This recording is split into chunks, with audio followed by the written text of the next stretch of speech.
बोलिए श्री कृष्ण कन्हैया लाल की जय। श्री राधा रानी सरकार की जय। श्री निजानंद स्वामी की जय। श्री प्राणनाथ प्यारे की जय। श्री सतगुरु महाराज की जय। श्री बाईजुराज महारानी की जय। श्री महाराजा छत्रसाल की जय। श्री समस्त सुंदर साथ की जय। चिदादित्यम किशोरांगम परे धामनि विराजितम स्वरूपम सच्चिदानंदम निर्विकारम सनातनम सच्चिदानंद रूपाय विश्वोत्पन्नादि हेतवे तापत्रय विनाशाय श्री कृष्णाय वयं नमः। आनंद कंदम प्रभुदेव चंद्रम ब्रजेश रूपेण पुरापि जातम प्रवीश प्राप्तम प्रिय प्राणनाथम प्रवीश प्राप्तम प्रिय प्राणनाथम परेश पूर्णम सततम नमामि परेश पूर्णम सततम नमामि। ब्रह्म प्रिया जागरणाय जाते सर्वस्वै पाता भव सिंधु त्राता विज्ञान दाता निज धर्म दाता दीनेक बंधो शरणं प्रपद्ये दीनेक बंधो शरणं प्रपद्ये। श्री बंधो सतगुरु चरण को करूं प्रेम प्रणाम। अशुभ हरण मंगल करण श्री देव चंद्र जी नाम। श्री राम रतन सतगुरु सत्य हो मेरे काटो सकल कलेश। चरणों में करो वंदना मेरे हृदय करो प्रवेश। श्री प्राणनाथ निज मूलपति श्री मेहर राज सुनाम। तेज कुमेरी श्यामा युगल पल पल करूं प्रणाम पल पल करूं प्रणाम। बोलिए श्री प्राणनाथ प्यारे की जय। श्री सतगुरु महाराज की जय। प्यारे सुंदर साथ जी, आज हम वितक कथा चर्चा के 25वें दिन में प्रवेश कर रहे हैं। परब्रह्म परमात्मा श्री राधा कृष्ण परमहंस सदगुरु श्री रामधन महाराज जी की अपार अपार कृपा हमारे ऊपर बरस रही है, जो ये वितक कथा हमको सुनने को मिल रही है। आज 25वीं लहर है जिसका नाम है रामनगर की कथा। रामनगर में किस तरह से श्री प्राणनाथ जी रहे, उन्होंने जागनी करी, रूहों को जगाया, किसे किसे जगाया, किस किस से बात करी, आज हम वो वितक कथा सुनेंगे। चरण कमल श्री राज के सुमरो बारंबार बल अरु बुद्धि देव ही प्रीतम प्राण आधार। मंगल राज का नाम है जप श्री श्यामा सार। मंगलाचरण का रूप है श्री सतगुरु का द्वार। रामनगर की कथा अब सुनो साथ चितलाए। श्यामा श्याम का ध्यान धर श्री जी होए सहाय श्री जी होए सहाय। बोलिए श्री कृष्ण कन्हैया लाल की जय। श्री राधा रानी सरकार की जय। है रामनगर की राजधानी जगह, इस जगह का हिंदू राजा है। हिंदू प्रजा के हृदय में श्रद्धा और प्रेम विराजा है। जो रामनगर का राजा है वो हिंदू है और उसके दिल में हिंदुओं के प्रति प्रेम है। मान के चलो वो हिंदुओं को चाहता, हिंदू धर्म को चाहता है वो जो रामनगर का राजा है। सुन श्री जी मुख अखंड लीला और गुण भेद रस सुन करके सैकड़ों ही स्त्री पुरुष यहाँ हुए मस्त धनी के दर्शन करके। रामनगर में धामधनी श्री प्राणनाथ जी ने जब सत्संग सुनाया, परमात्मा की बातें सुनाई, तो यहाँ पर अनेकों अनेक पुरुष और स्त्री इकट्ठे हुए और उन्होंने सत्संग सुना और श्री प्राणनाथ जी के दर्शन करे। दिन रात कथा को ब्रह्म ज्ञान अक्षर अक्षर अक्षरातीत की तो माया ब्रह्म का स्वरूप समझा, करे बुद्धि निर्मल सबकी तो। और श्री प्राणनाथ जी यहाँ पर रात और दिन दोनों में परब्रह्म परमात्मा श्री कृष्ण की लीलाओं का वर्णन करते, परब्रह्म परमात्मा श्री कृष्ण के बारे में समझाते और परमात्मा क्या है और माया क्या है उसको अलग अलग करके श्री प्राणनाथ जी बताते थे, जिसको सुनने से जो लोग वहां पर थे उनकी बुद्धि पवित्र हो जाती थी। कई आत्मा जागृत में आए, परिवार सहित यहाँ वाले सब, श्री जी साहब का पल्ला पकड़ा लिया, प्रेम से तारतम्य है सब। और जो भी लोग वहां पर कथा सुनने आते थे वो ही निज नाम तारतम ले लिया करते थे। माया और मोह को त्याग त्याग श्री जी साहब की शरण आए, छूटा उनसे भवसागर दुख और जीवन मुक्ति वो पाए। और जब उन्होंने श्री प्राणनाथ जी के द्वारा उन लोगों ने रामनगर में कथा सुनी, सत्संग सुना, तो क्या हुआ सुंदर साथ जी, मानो कि जो जन्म मरण का चक्कर है उनका वो सारा छूट गया, मानो कि वो मुक्त हो गए, अखंड परम धाम को चले गए, उन्होंने अखंड परम धाम पा लिया।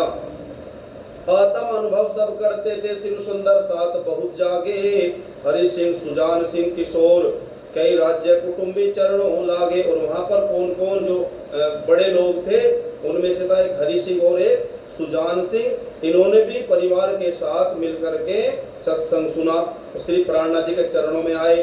जागृत राज्य कुटुंब हो सभी तारतमलीन, 2 वर्ष श्री जी यहाँ ब्रह्म उपदेश है कीन। और श्री जी रामनगर में 2 साल रहे हैं। दिन रात कथा में भीड़ रहे, दर्शन करने अगाते थे, एक मंडली दर्शन कर जावे दूजी मंडली बन आते थे। और रात दिन मानो की भीड़ लगी रहती थी सत्संग सुनने वालों की, और वो दर्शन करते श्री प्राणनाथ जी के और अपने जीवन को धन्य मानते थे। यहाँ रामनगर में 2 छतरी बुंदेलवी रस भीजे थे, था नाम सूरत सिंह देवकरण, ये छत्रसाल के भतीजे थे। बोलो श्री महाराजा छत्रसाल की जय। अब 2 नाम आए यहाँ पर रामनगर में, एक है सूरत सिंह और एक है देवकरण, ये महाराजा छत्रसाल के भतीजे हैं दोनों। एक दिन सूरत सिंह जो आया श्री जी के दर्शन कर पाए, श्री तारतम्य की कथा सुन एकदम से ये जागृत हो आए। एक दिन सत्संग में सत्संग सुनने के लिए श्री प्राणनाथ जी के पास सूरत सिंह आया, और जब उसने सत्संग सुना तो उसे वो सत्संग बहुत ही अच्छा लगा। दूसरे दिन श्रद्धा प्रेम साथ अपने घर श्री जी पधराए, परिवार सहित लिया तारतम्य, श्री जी के सब चरणों आए। और अगले दिन ही ये श्री प्राणनाथ जो सूरत सिंह है श्री प्राणनाथ जी को अपने घर ले गया, और सब परिवार वालों ने मिलकर के वो परिणामी बन गए। कहा जाके देवकरण से फिर है ब्रह्म रूप साक्षात प्रभो, मैं तो दर्शन कर आया हूँ, है यहाँ पधारे आप प्रभो। और ये जो सूरत सिंह है अब किससे जाकर के बता रहा है, देवकरण से, कि हे देवकरण मैंने तो परमात्मा के दर्शन कर लिए हैं, तू भी चल करके दर्शन कर ले। मैं तो कल्याण अगर जो तुम चाहो, मुक्ति की इच्छा है भ्राता, कर दर्श कृतार्थ हो, आत्मा है जागृत हो पाता। सूरत सिंह कह रहा देवकरण से, हे भैया अगर तू अपना उद्धार करना चाहता है तो श्री प्राणनाथ जी के पास चल, उनका सत्संग सुन। इस तरह वचन सूरत सिंह के सुनकर श्री देवकरण भाई गए दूजे दिन दर्शन करने श्री जी के चरणों लिपटाई। इस तरह से जब सूरत सिंह से सुना देवकरण ने, तो देवकरण अगले दिन श्री प्राणनाथ जी के चरणों में चला गया। श्री जी का दिव्य ज्ञान सुनकर और धर्म की रक्षा करने का कहा, कमर बांध हो जाओ खड़े, असुरों को मार धरने का। और जब देवकरण ने सुना श्री प्राणनाथ जी से कि देखो औरंगजेब ने सारे हिंदुस्तान पर राज्य कर लिया है, अब इस औरंगजेब का राज्य हमको खत्म करना है, औरंगजेब को युद्ध करके हराना है, तो देवकरण कहने लगा इस काम के लिए मैं तैयार हूँ। गदगद हुए सुन करके देवकरण श्री जी साहब से बोले, प्यारे ये आपका ज्ञान है धाम धनी कहूँ किससे जहाँ तारण हारे। और कहने लगा देवकरण श्री प्राणनाथ जी से कि हे श्री प्राणनाथ ये बताओ अब मुझे क्या करना है धर्म के लिए, हिंदू धर्म को बचाने के लिए, भारतवर्ष को बचाने के लिए।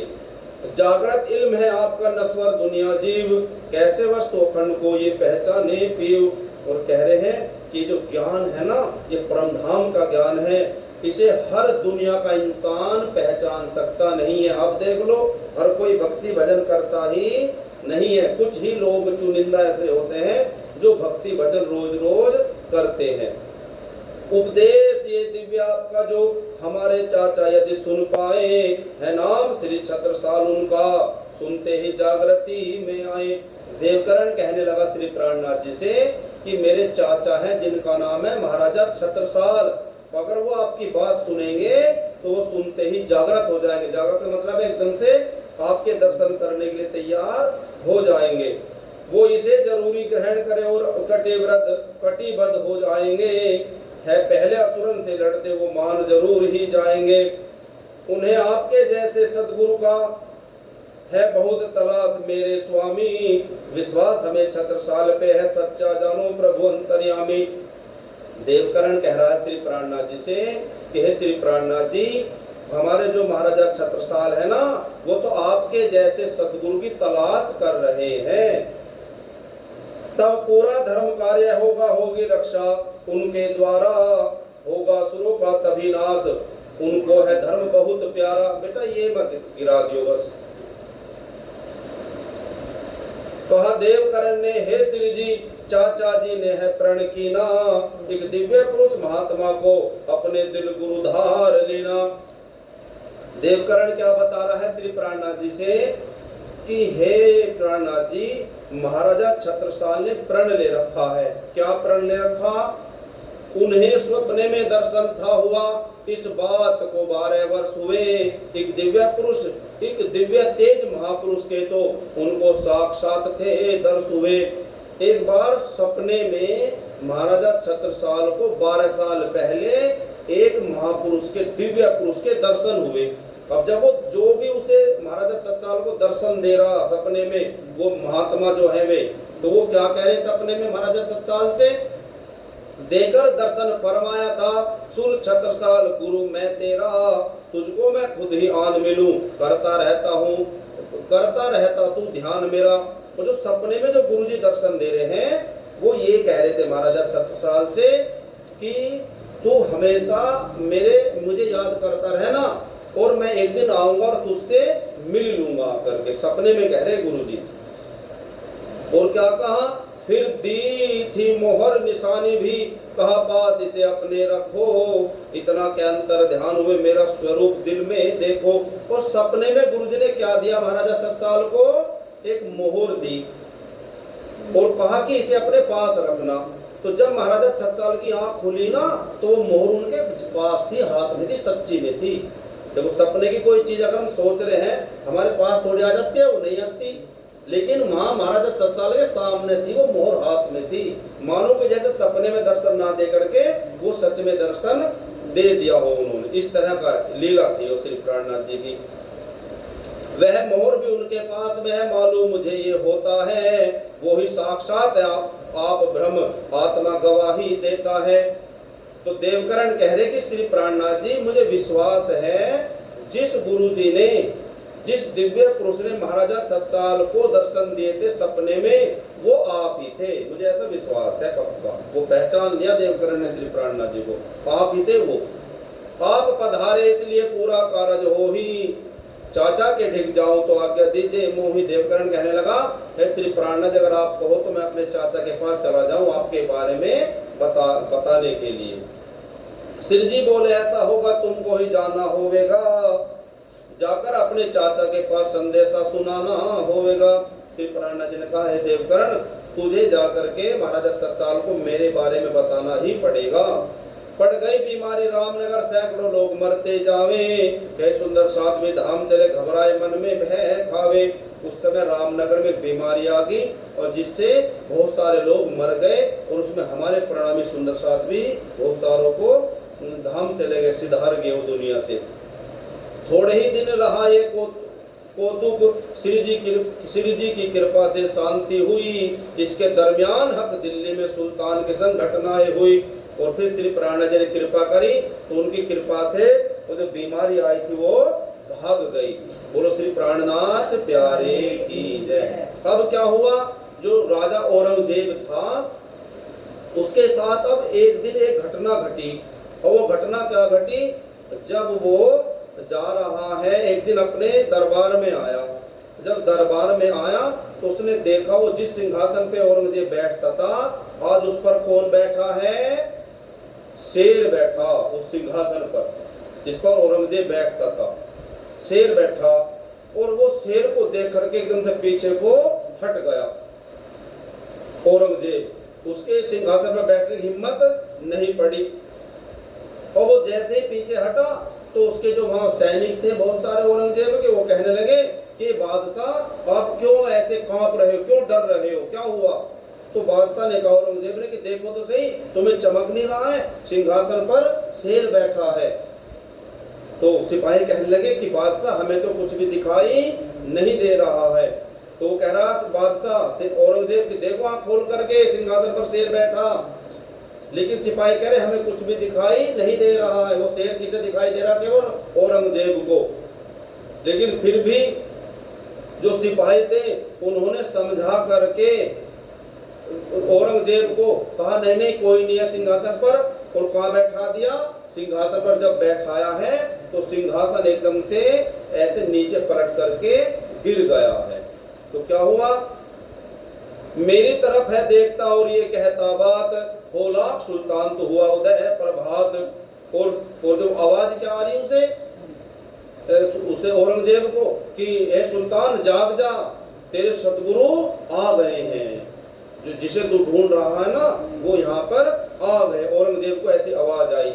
दिल अंधे क्या जान ही था ये इशारा एक, था पैगाम इमाम का समझे हृदय विवेक। परमात्मा के ज्ञान को जिनके अंदर समझ होती है, बुद्धि होती है, विवेक होता है समझने का, वो ही समझ पाते हैं और कोई समझ पाता नहीं।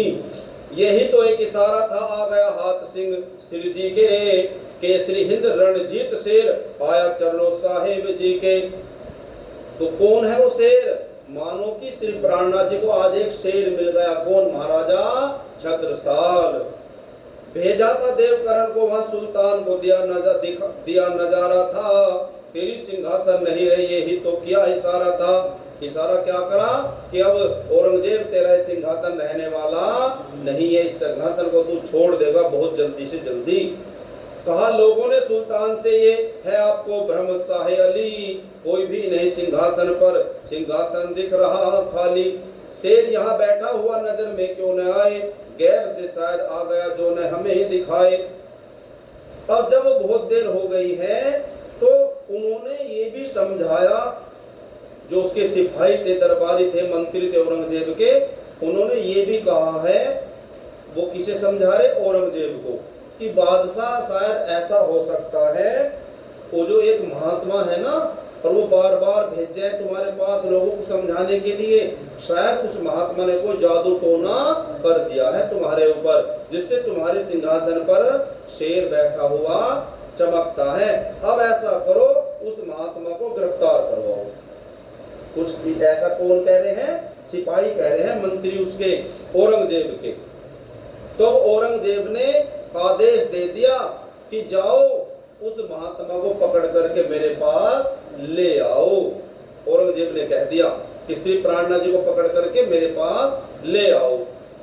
ये पुरदल खान को हुक्म दिया जो साधु रामनगर में है, उनको तुम संग में ले आओ, वह बैठे उसी सागर में हैं। और किसे आदेश दे दिया औरंगजेब ने, पुरदल खान को, कि पुरदल खान जाओ और जो रामनगर में साधु है उसे पकड़कर मेरे पास ले आओ।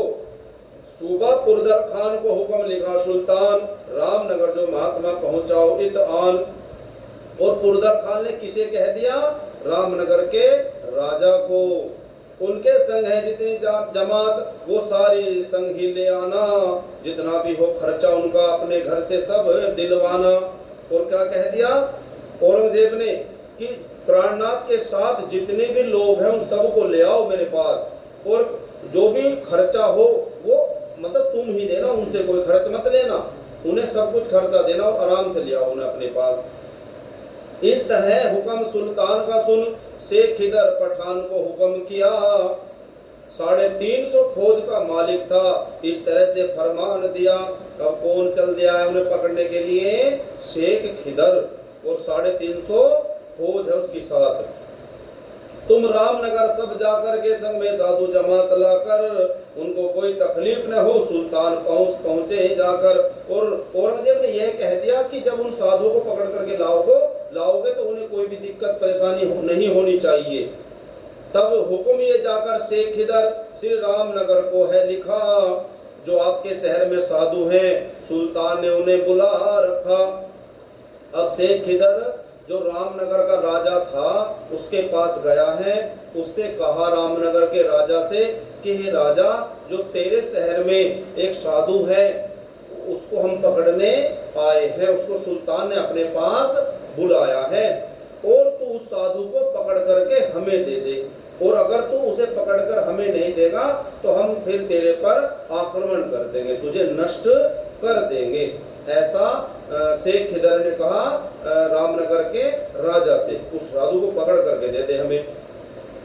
अब वो राजा सोचने लगा रामनगर का कि अगर तेरे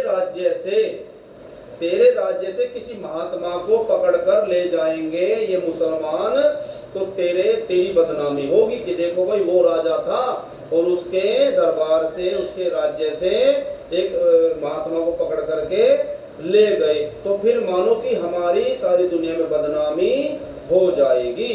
इसलिए राजा ने कहा उस शेख खिदर से कि भैया चिंता मत कर, मैं अपने आप पकड़ करके उस महात्मा को तेरे पास ले आऊंगा।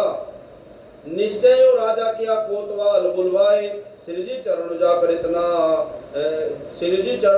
कहना अर्ज सुनाए। अब जब ऐसा हुआ तो राजा ने अपने कोतवाल को बुलाया और उससे कहा, क्या थोड़े दिन यहाँ से और कहीं 10-20 ही कोस चले जाओ, राजा का हुक्म है मिला मुझे, अब कैसे, अब जैसे आप फरमाओ। राजा ने कहा अपने कोतवाल से कि भैया तुझे पकड़ने के लिए औरंगजेब के सिपाही आए हुए हैं। राजा ने कहा कि अगर तुझे पकड़ कर ले जाएंगे तो मेरी बदनामी हो जाएगी, तो तू ऐसा कर मेरे राज्य से निकल जा, कहीं और चला जा, मेरे राज्य में मत रहे। सुल्तान के हुक्म को लेकर के शेख खिदर यही फरमाता है, ले जाए पकड़ आपको, राजा यही अर्ज सुनाता है। अब कोतवाल को भेज दिया राजा ने श्री प्राणनाथ जी के पास।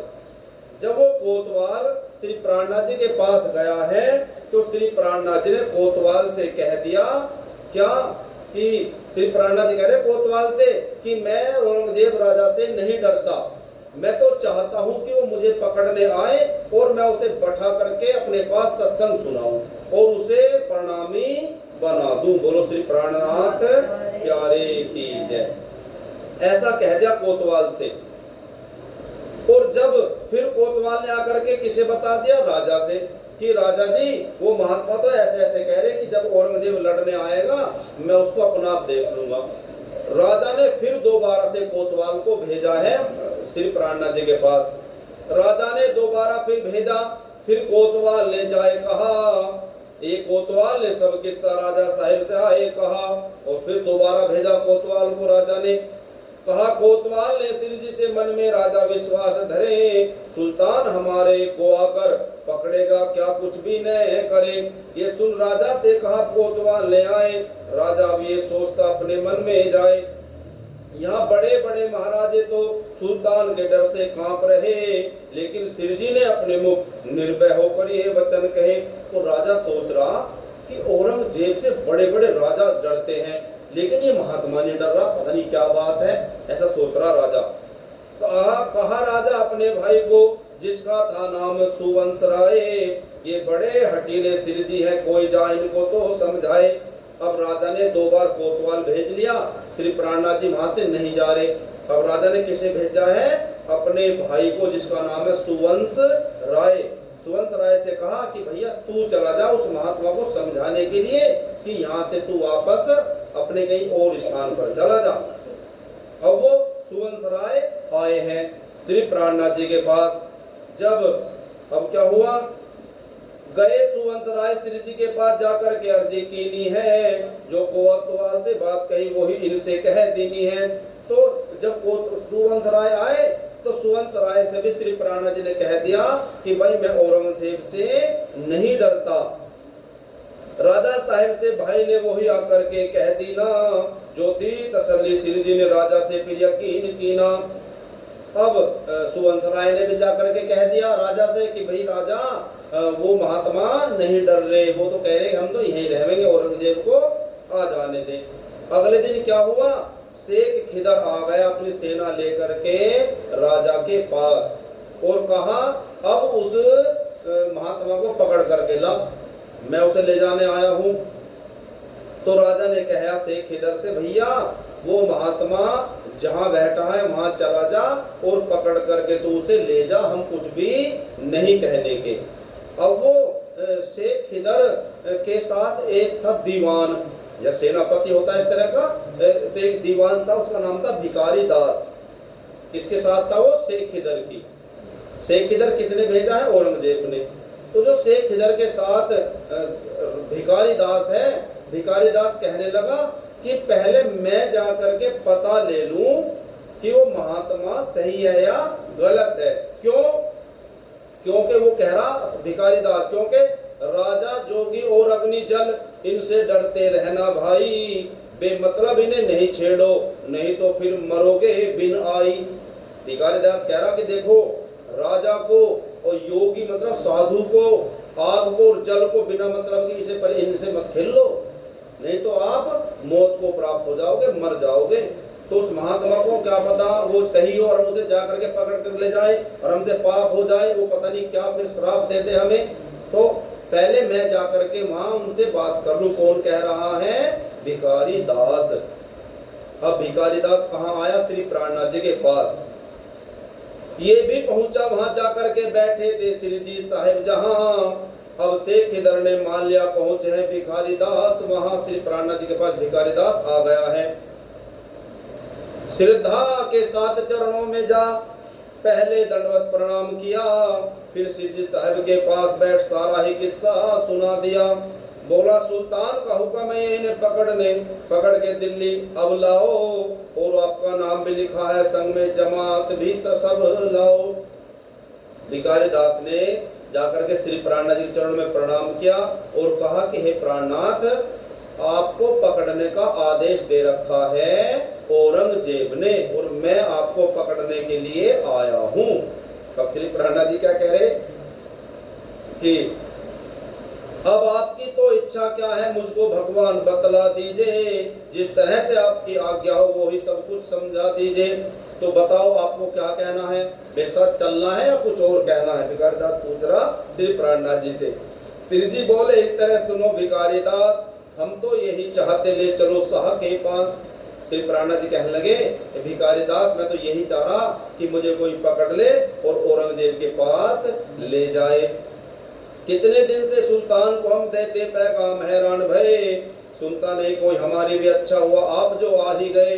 श्री प्राणनाथ जी कह रहे कि मैं तो बहुत दिन से पत्र लिख रहा कि कोई औरंगजेब से हमें मिला दे, लेकिन आज तक हमें किसी ने भी औरंगजेब से मिलाया नहीं है, और हमारी तो अंदर की इच्छा है कि हम उसको मिले और वो हमें मिले, और फिर मैं कुरान के द्वारा उसको बता दूं कि कयामत आ गई है और ब्रह्मधाम से ब्रह्मसृष्टिया ब्रह्म मुनि मोमिन इस दुनिया में आ गए हैं और कयामत के 7 निशान भी जाहिर हो गए हैं। जब ऐसा सत्संग सुना भिखारी दास ने तो क्या हुआ, श्री जी के अलौकिक ज्ञान को सुन हो गए प्रेम में मस्त। यहाँ संग मुरलीधर कुछ और भी थे, सब लोग मुग्ध हो गए। वहां आया था बेचारा पकड़ने के लिए भिखारी दास, वो तो खुद ही पकड़ा गया। सत्संग सुना श्री प्राणनाथ जी का और कहने लगा हे प्राणनाथ मैं तो आज से आपका ही हो गया हूँ। बोलो श्री प्राणनाथ प्यारे की जय। श्री जी साहिब से तारतम्य लिया प्रेम से पाए, चौथे दिन जैसे को अपना मुख दिखलाए, और 4 दिन तक यही रहा है वो श्री प्राणनाथ जी के पास भिखारी दास। और क्या ले लिया, तारतम निज नाम श्री कृष्ण ले लिया। अब चौथे दिन कहाँ गया वो, शेख खिदर के पास जो सेनापति बैठा हुआ था राजा के तरफ। बोला साधु महात्मा तो ब्रह्म का ही स्वरूप यथार्थ है, इनके दर्शन करने ही से हम तो सब हुए कृतार्थ हैं। अब भिखारीदास कह रहा शेख खिदर से, ए भैया शेख खिदर, वो जो साधु आए हैं ना, वो साधु नहीं है, वो तो परब्रह्म परमात्मा श्री कृष्ण है, आखिरी माह में बुद्ध निष्कलंक अवतार है। उनका दर्शन करने से तो मानो हम भवसागर से पार हो गए हैं। और जब ऐसा शेख खिदर से भिखारीदास ने कहा, अब भिखारीदास कहने लगा भैया मुझे भी उनके दर्शन करने हैं श्री प्राणनाथ जी के। अब क्या हुआ, अब वो भी दर्शन करने आ रहा शेख खिदर भी।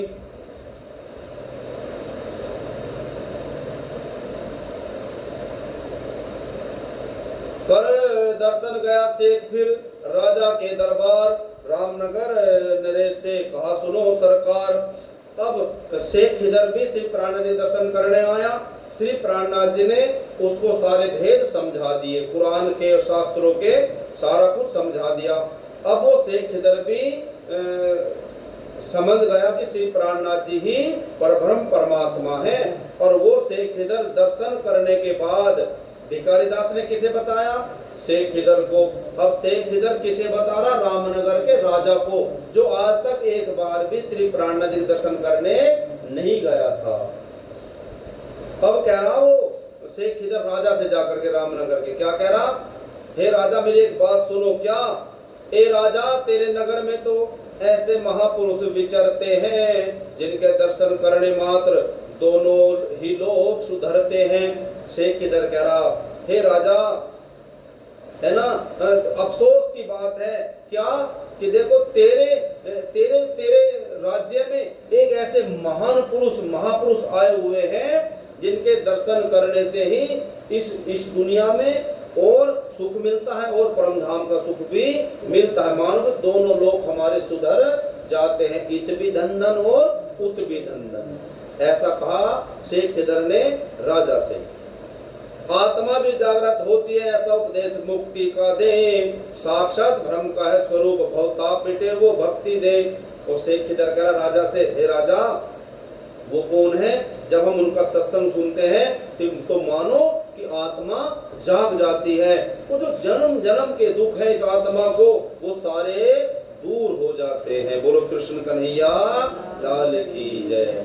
साक्षात अफसोस कि तूने अभी तक उनका दर्शन नहीं कीना है, ये समय फेर न आवेगा, तूने ऐसे खो दीना है, तूने ऐसे खो दीना है। देखो भजन गाते हैं ना, क्या भजन है, हीरे जैसा जन्म मिला प्रभु पाने के लिए, बंदे तूने कुछ ना किया घर जाने के लिए। तो सच है ना, यही यहाँ भी लिखा हुआ है। सीखे शेख खिदर कह रहा है राजा अफसोस की बात है, आज तक भी तूने श्री प्राणनाथ जी के दर्शन ना किए, वो साक्षात श्री कृष्ण है। ये समय फिरने आवेगा है ना, हम फिर से दोबारा से इंसान नहीं बनने के। इंसान बने हैं तो क्या कर लो, भक्ति भजन कर लो, परमात्मा की सेवा कर लो। क्यों, फिर हम उसके परम धाम उसके परमात्मा के घर चले जाएंगे। अगर भजन भक्ति नहीं करें तो क्या होगा, फिर वो 84 लाख का चक्कर, कभी कुत्ता कभी बिल्ली कभी भैंस कभी बकरी कभी सांप कभी कछुआ कभी मेंढक, हम ऐसे बनते चले जाएंगे। लेकिन इस पर विचार कौन करता है, जिसके अंदर विवेक है, जो गुरु की शरण में जाता है, सत्संग सुनता है तो विवेक आता है, मुझे क्या करना है क्या नहीं करना। तो अब ऐसा जाकर के कहा।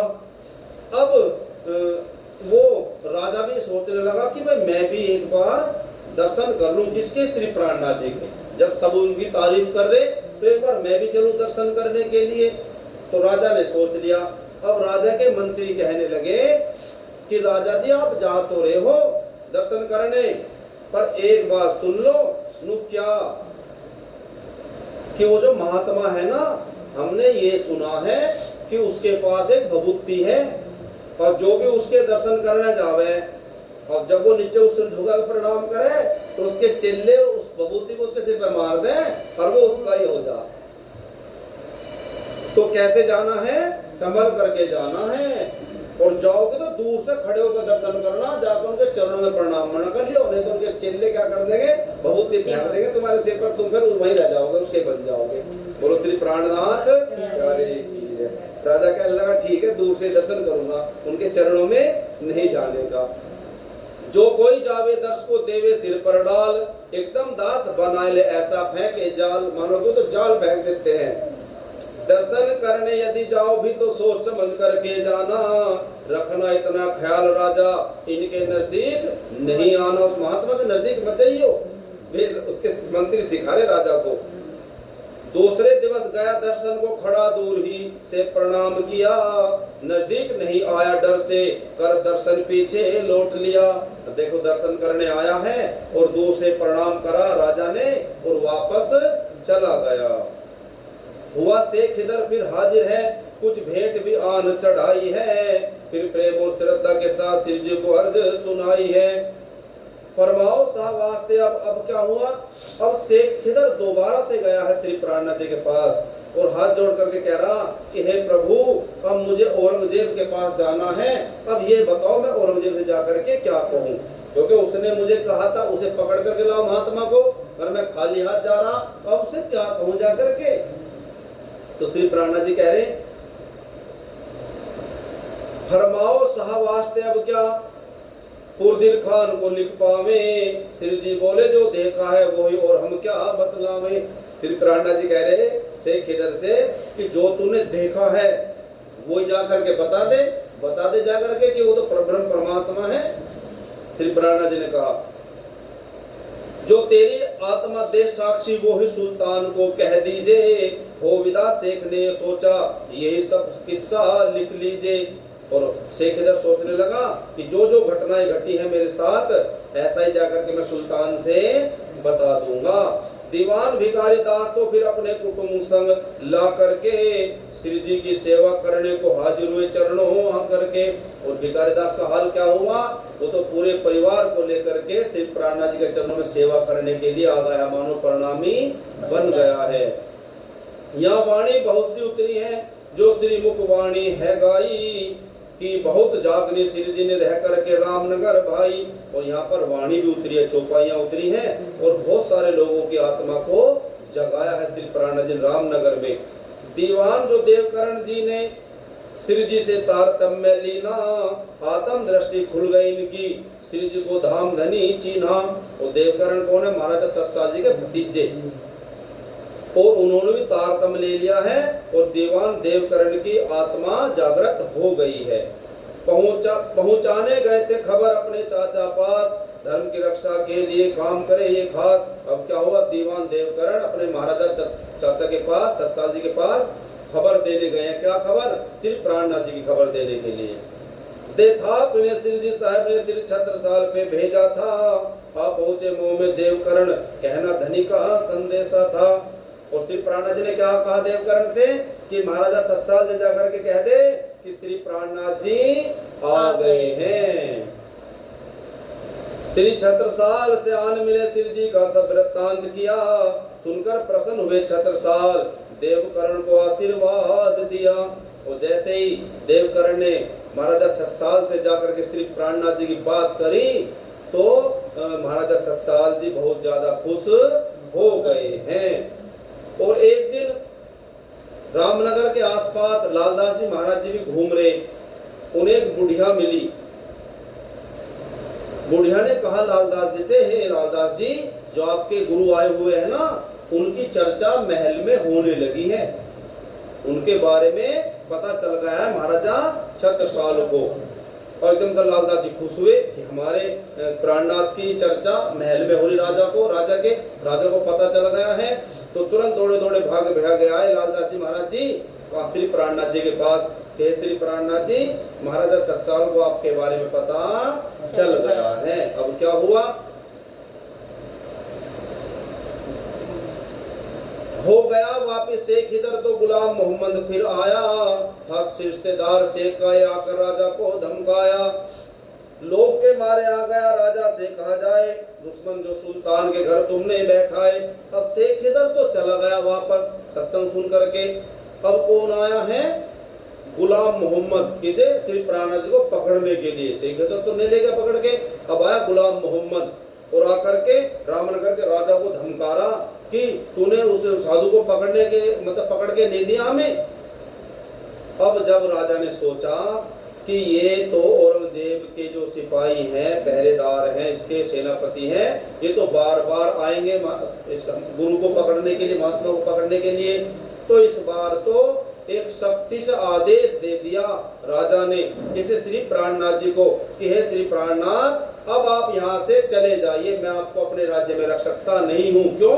क्योंकि बार बार औरंगजेब के आदमी तुम्हें पकड़ने के लिए आ रहे हैं, मैं आपकी रक्षा कर सकता नहीं हूँ। बोलो श्री कृष्ण कन्हैया लाल की जय। अब क्या हुआ? श्री प्राणनाथ जी रामनगर से चल दिए हैं। देखो कैसे कैसे मेहनत कर रहे हैं। अब क्या हुआ? 1739 संवत विक्रम जब अघन शुक्ल चतुर्दशी गढ़ा में पहुंचे, तब संवत 1700 कितना है?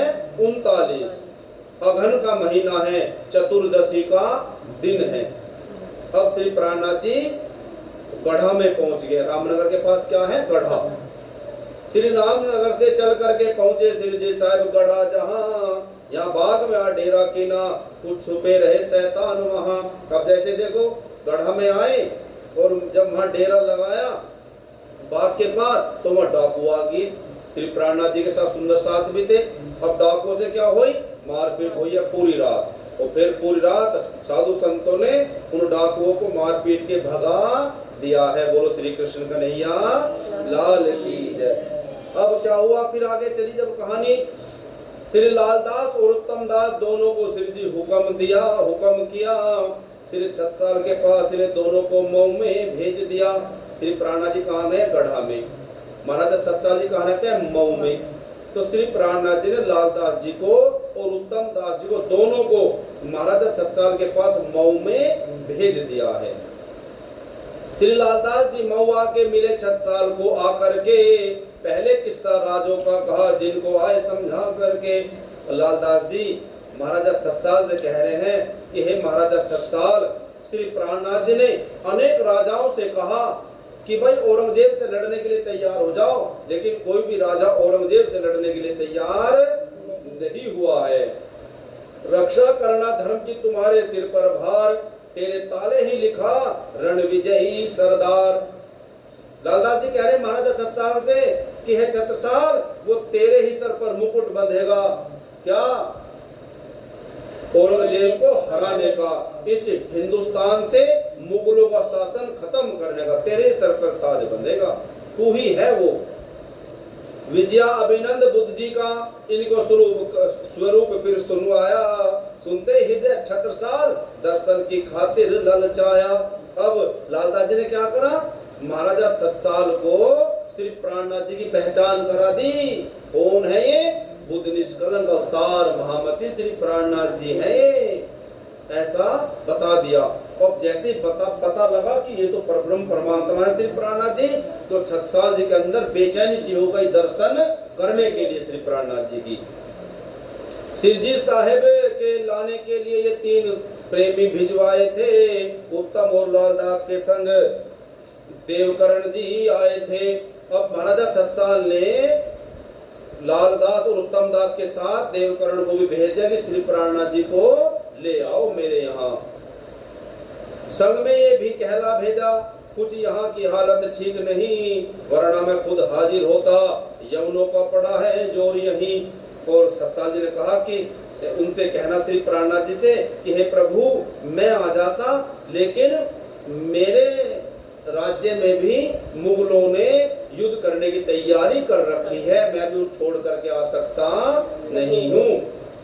इस देवकरण जी का आना मेरे आने के बराबर है, इसको ही समझे छत्रसाल, ये भी बुंदेल बहादुर है। और क्या लिख करके भेजा कि जो देवकरण आ रहा ना आपको बुलाने, क्या समझना? छत्रसाल आ गया। कहते नहीं जरा कार्ड में लिखते हैं कि कार्ड को ही व्यक्तिगत निमंत्रण समझना, ऐसा कहते हैं। तो महाराज छत्साल जी कह रहे कि देवकरण आ गया तो समझो मैं आ गया। जल्दी ही पधारे आप यहाँ, मेरी पूरी सब आशा हो। इस तरह संदेशा भेज दिया आशा क्यों फिर निराशा हो। चल करके देवकरण मऊ से पहुंचे हैं गढ़ा में आकर के, यहाँ से कर गए कूच श्री जी, पहुंचे थे अगरिया जा करके। देवकरण कहाँ पहुंचे हैं? श्री प्राणनाथ जी को लेने गढ़ा में, लेकिन श्री प्राणनाथ जी गढ़ा से अगरिया चले गए थे। तो देवकरण कहाँ पहुंचा? गढ़ा में, लेकिन श्री प्राणनाथ जी अगरिया चले गए। तो क्या हुआ? गए देवकरण जी अगरिया में, श्री जी के चरणों आए गिरे। फिर छत्रसाल की तरफ से ही कीनिए विनती, खड़े खड़े देवकरण भी अगरिया गए और श्री प्राणनाथ जी से प्रार्थना कर रहे हैं। क्या प्रार्थना? कि अर्ज ये चाचा छत्रसाल पन्ना में आप पधारो जी, मझधार में बेड़ा फंसा हुआ, दे दर्शन धनी उबारो जी, दे दर्शन धनी उबारो जी। बोलो श्री कृष्ण कन्हैया लाल की जय। देवकरण ने कहा कि महाराजा छत्रसाल जी ने, मेरे चाचा छत्रसाल ने आपको पन्ना में बुलाया है ना? आपने सुना नहीं पन्ना क्या है? पन्ना रूहों का निज धाम है। वहीं पर सारी इकट्ठी होंगी तो वहीं पर धर्मपीठ बनेगा। अब जब श्री प्राणनाथ जी कहाँ, देख लो कहाँ का घूमते घूमते कहाँ पहुंच रहे? पन्ना जी में पहुंचेंगे श्री प्राणनाथ जी। यो छत्रसाल की विनती सुन, जब कुल हकीकत सुन पाई, हो पड़े रवाना पन्ना को, श्री जी जमात ले हमरा ही। अब जब ऐसा सुना देवकरण से कि महाराजा छत्रसाल जी बुला रहे हैं, अब श्री प्राणनाथ जी अपनी सारी जमात को लेकर के, जितने सब साथी थे, अब वो चल दिए हैं पन्ना की तरफ। कंधे पे धनी ब्रज रहे और जयकारा करते आते, सब मिलकर साथी प्रेम भरे, मीठी धुनी में ये थे गाते। अब श्री प्राणनाथ जी कहाँ है? सुखपाली में, उसको जो पाल किया उसमें बैठा रखे और कंधे पे लेकर के सब सुंदर साथी प्राणनाथ जी को जयकारा लगाते हुए जा रहे हैं। आगे अब बतलाएंगे छत्रसाल की भेंट, दीन जो लिखा ललाट का, कौन सके यहाँ मेट, कौन सके यहाँ मेट।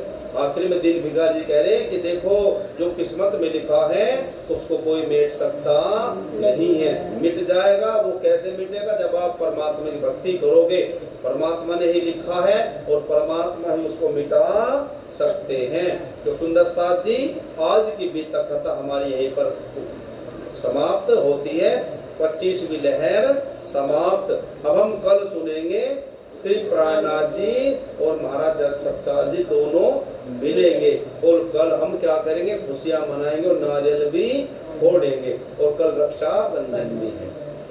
तो आइए आज की बीतक कथा को यहीं पर विराम देते हैं। बोलो श्री कृष्ण कन्हैया लाल की जय, श्री निजानंद स्वामी की जय, श्री प्राणनाथ प्यारे की जय, श्री सतगुरु महाराज की जय, श्री बाईजुराज महारानी की जय, श्री महाराजा छत्रसाल की जय, श्री समस्त सुंदर साथ की जय, तीनों पुरी धाम की जय, शेरपुर धाम की जय। जय जय